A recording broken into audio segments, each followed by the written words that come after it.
गर्मी बहुत बार हुआ, एक बावजूद आइल बानी, एक खातिर बहुत बहुत धन्यवाद। आपके मन में कुछ जिज्ञासा होगी कि भाई पदयात्रा जन हो रहल बा, जेकर नाम जन सुराज बा, ये काहे खातिर होता, एमे का जनता के का समझे के चाही, और अगर रुआ ऐसे जुड़ो तानी तो कैसे जुड़ सकतानी, ऐसे और फायदा नफा नुकसान का बा। पहले तो हमार परिचय हुआ समझ ली। हमार नाम है प्रशांत किशोर। हम कोनो नेता मंत्री के लड़का ना है, साधारण परिवार के लड़का हैं। रोहतास जिला में हमार घर बा। बाबा हमार बैलगाड़ी चलावत रहन, मजदूर रहन। बाबूजी डॉक्टर रहन एजा सरकारी अस्पताल में। एजे सरकारी स्कूल से पढ़ ओढ़ के निकलल बनी जाए। 10 बरस संयुक्त राष्ट्र संघ में काम करत रही। यूनाइटेड नेशंस के नाम सुन ले हो। पहले भारत में रही, फिर अमेरिका में रहते रही, फिर 4 बरस अफ्रीका में रही, फिर लौटनी भारत 2010-11 में। 2011 से लेकर 2021 तक 10 बरस जो हम काम करनी ओकरा के लोग जानता चुनावी प्रबंधन, राजनीतिक रणनीतिकार। ये देश में नया चीज है। पहली बार दल और नेता जो है, जैसे रहुआ पहले मान ली बीमार पड़त रही तो घरे अपने से दवाई खा लेते रहे आदमी, वैद्य उठ के उपचार करके खाना वाना संयम करके रहुआ रोग ठीक करत रही। फिर ऐसा समय आ गई कि रहुआ कुछ तकलीफ बत रहुआ डॉक्टर के यहाँ जाता नहीं, और डॉक्टरों के यहाँ जाता नहीं तो पहले वैद्य हाथ देख के बताओ तो हम डॉक्टर साहब आला लगा के। अब आजकल 100 तरह के जांच होता। तो ये समझ ली कि चुनाव के डॉक्टरी बा वो विधा शुरू कर दी जा हमने के 2011 में हम ही शुरू कर दी। अब पूरा देश में जहाँ पर भी जितना बड़ा नेता दल लोग बा, वो आदमी आपसे मदद लेता है, आइए बताइए चुनाव कैसे जीतेंगे। जैसे रवा शरीर के जांच होता तो पता चलता का खराब बा का अच्छा बा, वैसे ही हमने के देख के जनता के नब्ज बतावे के काम बा कि भाई जनता के का बात अच्छा लागता का खराब लागता। वही के अनुसार पार्टी दल जो बनैले बा, जो नेता वो वैसे ही बात कहता, वैसे ही कार्यक्रम बनावता। पहला सफलता रहा देखनी 2014 में। देश में हवा मोदी कैसा चल की दुनिया मतलब पहले देश में आदमी देखले ना रहे। बड़ा बड़ा दल नेता सब धाराशायी हो गया, पता नहीं चला कि क्या हुआ। फेसबुक आदमी नाम ना सुनले रहन, व्हाट्सएप नाम ना सुनले रहन। का होला रे भाई, ये सोशल मीडिया का होला। घरे घर उठत तनी रवा हाथ में मोबाइल बा, अखबार आई तब आई, नेताजी जब अहन तब अहन। मोबाइल तो घन घन घन सुबह से शाम तक बाजता, और जब बाजता तो वह मोदी लौकता। यही पहले आदमी के पता ना रहे। चीज हम शुरू करनी 2011-12 में। जितना बार वह मोबाइल खोलो तो जो दल के प्रचार करते हैं ओकरे बात सुनाई देता, ओकरे बात लौकता। वो काम के 10 बरिस कैनी, बहुत सफलता भी मिलल। जहाँ गई जब देश में सब भेज जीतल। बिहारों में आई रहे 2015 में, तो 14 में मोदी जी के जीते नहीं जा, अब 15 में उनका उलाट के हराइयो देनी जाए बिहार में। महागठबंधन जीत गई। लेकिन जितना जीत हार भाई कोई हमनी के जीत हार नहीं थे। जीतता हारता तो नेता है, दल है। दल बा, नेता बा और शरीर बा, तो कोई डॉक्टर जाए तो हमें कुछ सुधार कर सकेगा। जब शरीरे ना रही तो हमें सुधार क्या होगी। तो दल और नेता जीतता है, उसका कार्यकर्ता जीतता है, पब्लिक जीतती हारती है। हम लोग नहीं जीतते हारते, हम लोग तो उसमें थोड़ा मदद कर सकते हैं। जैसे घड़ा बनता है, तो घड़ा तो माटी और चाके से न बनी। माटी रहबे ना करी तो कतनो हुनरमंद रह कुम्हार बानी तो बना दे, घड़ा ना बन सके।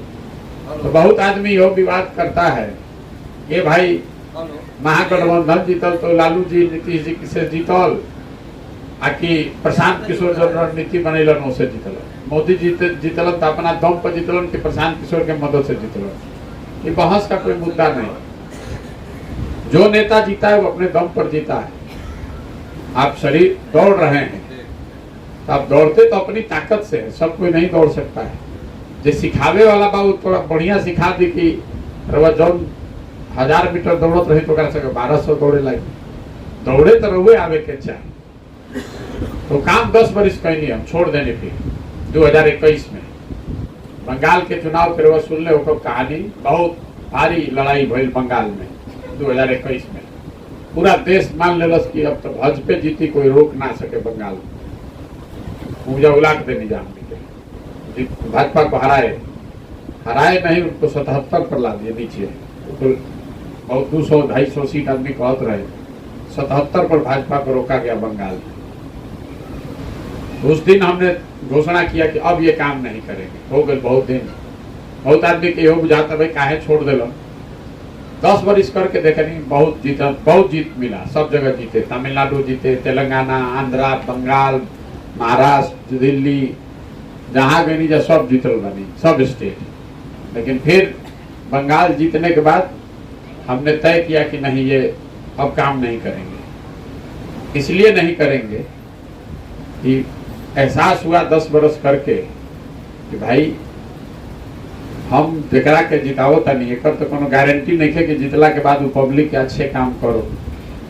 मान ले कि हम आंध्र प्रदेश जीत गए, तेलंगाना जीत गए, तो हम जीत के तो चल गए तमिलनाडु, बंगाल, और जहाँ जीतल जेबा वो अपना मन से ही चला होता है। हम तय कैनी कि भाई अगर भगवान हमरा के शक्ति बुद्धि देले बड़ा जीते हारे के कुछ ताकत बा, एकर उपयोग एकरा से बेहतर काम खातिर होके के चाहिए। यही से वो काम के छोड़नी। बहुत पैसा, बहुत साधन व्यवस्था नामों में रहे, जरा के टीवी उवी में देखो तनी कभी कभी प्रधानमंत्री, मुख्यमंत्री ये लोग को समय देकर ही मिलते हैं, उससे भी नहीं मिलते हैं। जिसको जरूरत है वो आएगा मिलने, नहीं जरूरत है तो जरा चुनाव लागे वहीं के उपाय का बा। लेकिन इसलिए छोड़े कि अगर भगवान ने हमको शक्ति बुद्धि दिया है तो हमको ऐसा कुछ करना चाहिए जिससे लोगों का जिंदगी बदले। नेता का जिंदगी बदलने से तो कोई बहुत फायदा नहीं है। यही सो छोड़ देने का, छोड़ के 1 साल घरे बैठल रही। 2021 से लेकर 2022 तक कुछ ना करते। सब सोचला विचरला के बाद तय कैनी कि अपन राज्य बिहार बा, एजे चलत हनी, एजे हमनी के जन्म कर्म भइल बा, एजे आइजा के दुर्दशा इतना बा आदमी के। देश में हमनी के सबसे गरीब बानी जा, सबसे पिछड़ा, बेरोजगार, अशिक्षा, बहुत आदमी के तकलीफ बा। सोचने के एजे जाके काम शुरू कइल जाओ। यही से पिछला साल आइल बानी एजा और आके संकल्प लेने की पहले गाँव गाँव पूरा बिहार में घूमो, पैदल जाके, गाड़ी पर चढ़ के ना, पैदल चल के गांव गांव जाके हर तरह के, हर वर्ग, हर विचारधारा के आदमी से मिलेंगे। आज ये भी तय किए कि जब इसको करेंगे तो शुद्धता से करेंगे। जैसे मान लें कि पैदल चलता नहीं, ऐसा ना कि दिन भर चलनी, गांव से निकलनी, फिर गाड़ी पर बैठ के कैंप पर चलेंगे, ऐसा बात नहीं। ऐसा भी नहीं कि बीच में जाके घर चले गए रहने। तो 2 अक्टूबर से चलना शुरू किए हैं। दिवाली हो, छठ हो, दशहरा हो, होली हो, सब गांव में ही मनाते हैं। जहां रुकल बनी जा, काल होली पड़ जाए काली जा होली हो,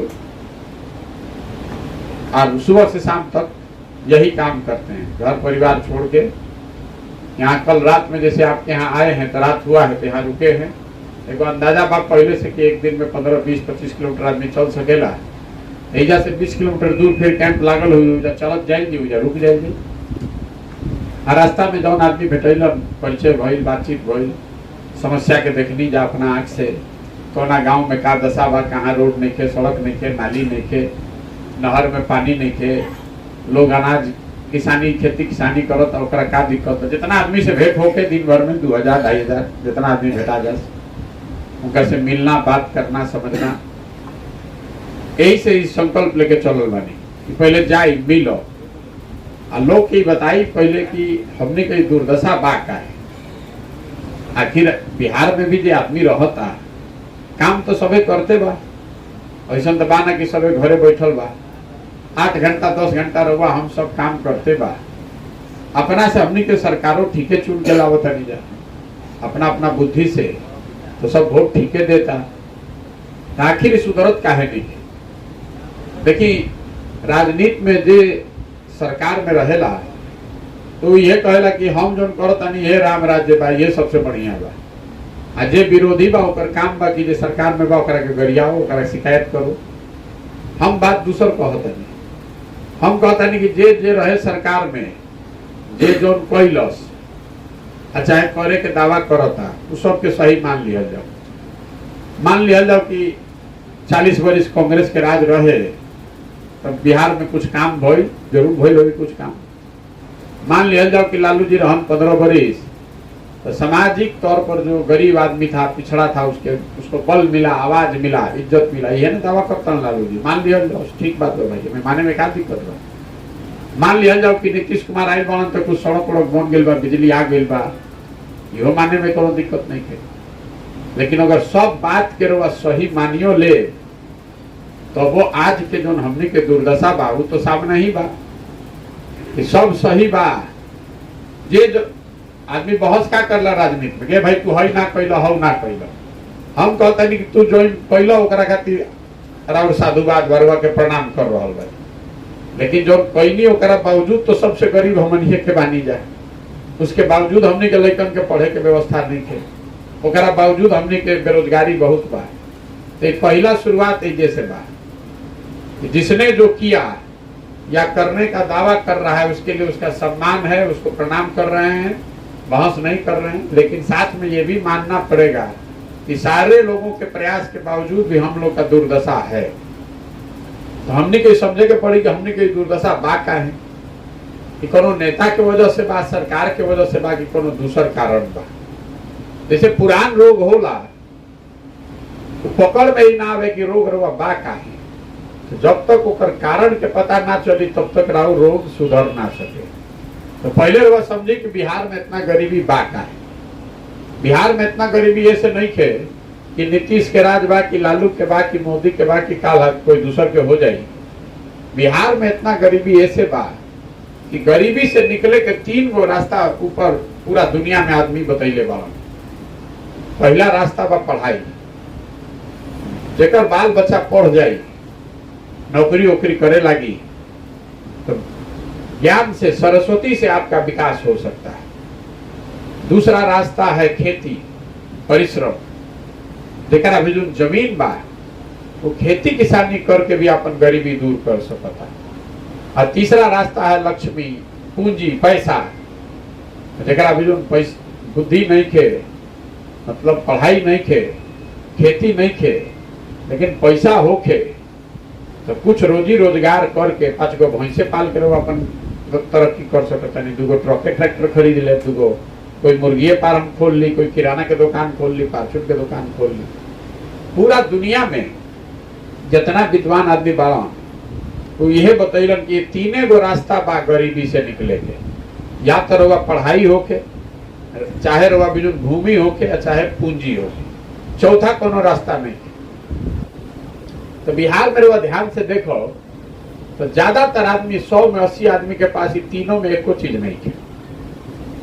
ऐसा समाज में बच्चों के पढ़े के व्यवस्था नहीं है। जे गरीब बा ओकर लड़का जाता सरकारी स्कूल में पढ़े, तो जब पढ़ाई होते नहीं, तो खाली खिचड़ी बटाता।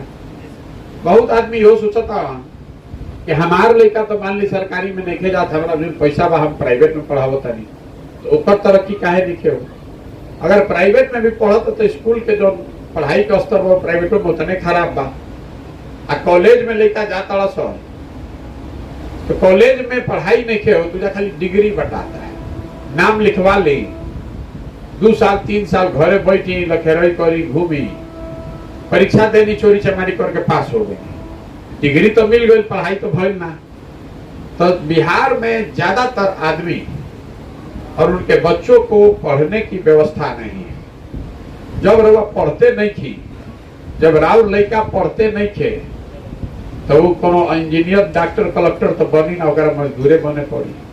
हम अपन बात रवा के बतैनी है, हमारे बाबा मजदूर रहा, तो बनिहारी कह के बैलगाड़ी चला के 9 गो लड़का उनका रहस, तो कोई के तो पढ़ा ना सकत रहन, सब के तो सब है घर परिवार में रह, सब गाँव में जाना तो कब जा एक आदमी के चयन होत रहे, चलो एगो को पढ़ावल जाओ, बाकी आदमी मजदूरी करे।